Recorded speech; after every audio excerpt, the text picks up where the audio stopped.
There's a moment, and if you've been through this, you know exactly what I'm describing, where you realize that the room your loved one is dying in was not designed for dying. It was designed for monitoring, for intervention, for the management of biological parameters like pain and comfort.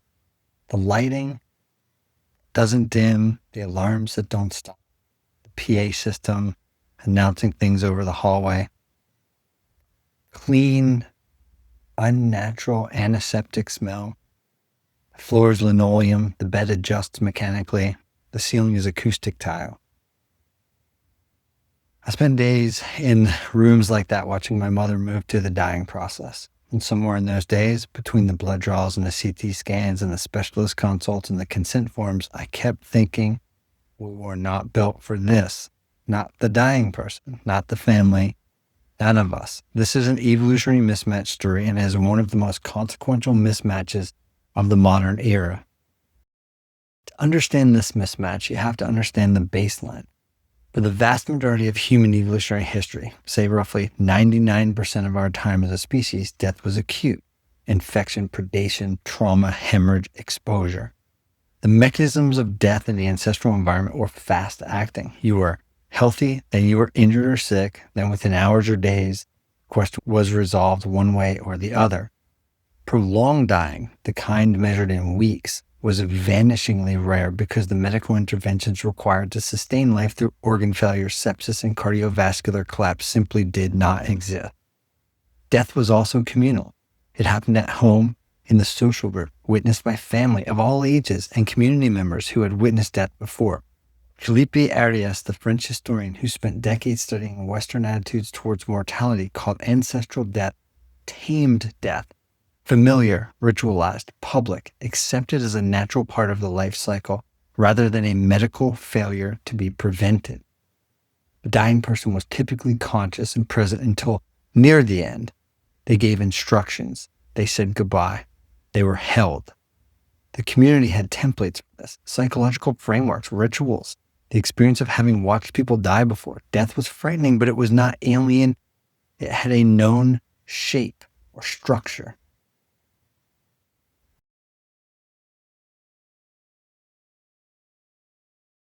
Modern medicine has saved millions of lives. That is not under debate here.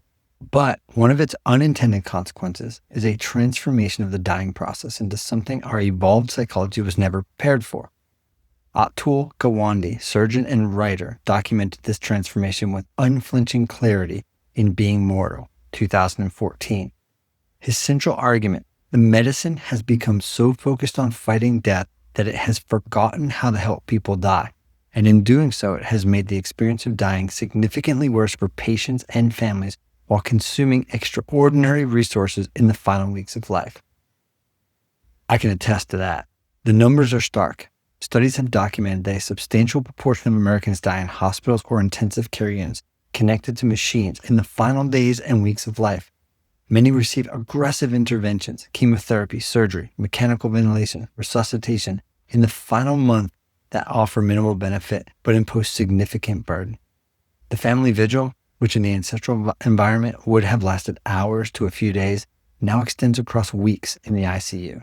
The dying person is often sedated, intubated, restrained, intermittently conscious, unable to communicate. This is not criticism of individual clinicians who are doing what their training told them to do. It is a systems-level observation about what happens when you apply the logic of acute care, fix it, stabilize it, intervene, to the irreversible biological process of dying.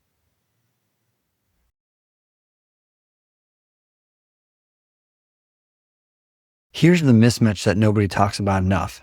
The family watching this process, the children, the spouse, the siblings, are being asked to navigate an experience their ancestral psychology has no template for. Not because death is new, but because this kind of death is new. In the EEA, or the environment of evolutionary adaptiveness, you watch someone you loved died over hours, maybe a day or two. You held them, you were in your home or a familiar place, you had community around you, the death resolved, grief began, life continued. In the modern ICU, you're watching someone you love suspended in a prolonged liminal state, neither recovering nor dying cleanly across days and weeks. You're making decisions about levels of care, signing of consent forms, interpreting lab values, navigating specialist opinions that conflict, sleeping in waiting rooms, eating vending machine food, cycling through hope and despair in a building designed to treat acute illness and not to support human beings through loss. Your nervous system does not know what to do with this. It was shaped for acute grief, intense resolve, followed by the social support of community. It was not shaped for weeks of anticipatory grief, medical decision-making, and institutional isolation. Psychological literature is beginning to document the consequences, elevated rates of complicated grief, PTSD, and depression in family members of ICU patients, particularly those who witness prolonged aggressive interventions at the end of life.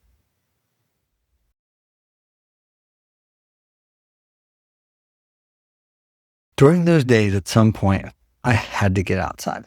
Anyone who knows me knows that my safe place, my sanctuary, my prayer place is outside. There was a lake trail near my sister's house, and there were trees there. The ground was, wild ground, sandy, hilly. I didn't go there because it was like a plan. I went because something in my nervous system was screaming for it. What I found was the only real reset available to me in that situation. The one environment my ancient hardware recognizes as home.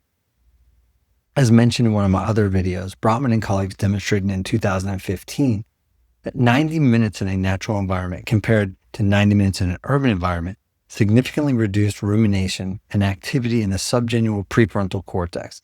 It's a region most associated with the self-referential negative thought loops that characterize grief, worry, and depression. Kaplan and Kaplan's attention restoration theory frames this as soft fascination, or that the natural world provides effortless engagement that replenishes exhausted directed attention without making more demands upon it. You're not escaping the situation when you walk to the lake trail. You're doing the only biological coherent thing available. Your nervous system was calibrated over millions of years in exactly that environment.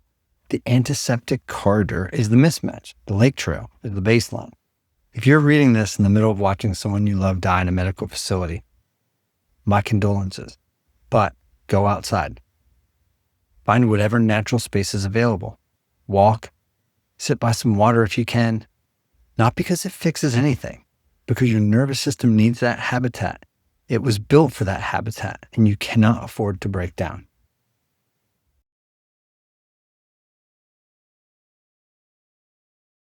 The hospice movement, which began in earnest in the 1960s and 1970s through the foundational work of Dame Cicely Saunders and the clinical and psychological framework articulated by Elizabeth Kerber-Ross in On Death and Dying, which was published in 1969, represents medicine's most honest attempt to correct this mismatch.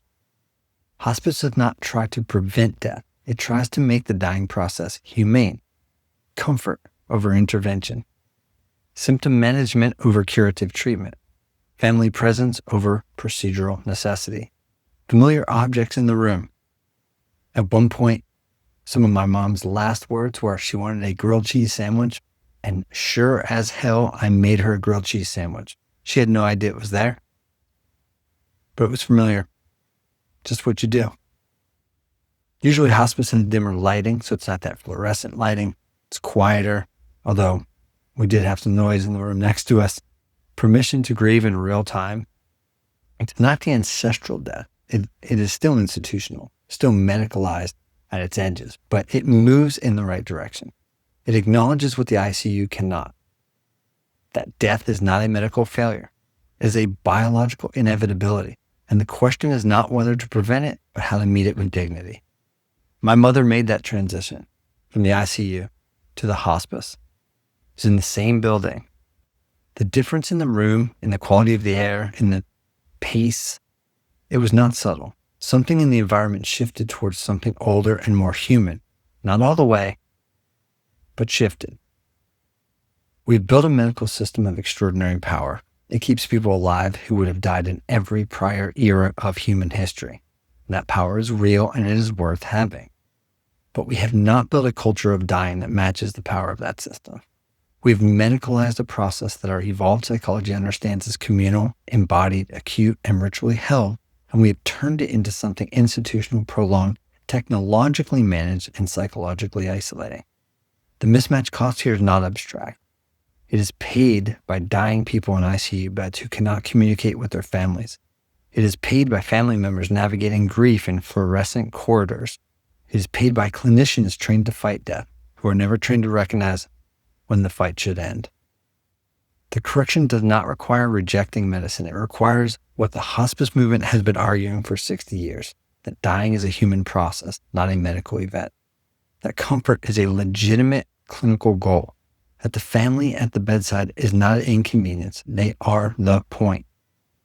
And sometimes it requires walking outside to a lake trail and letting your ancient nervous system remember what it already knew.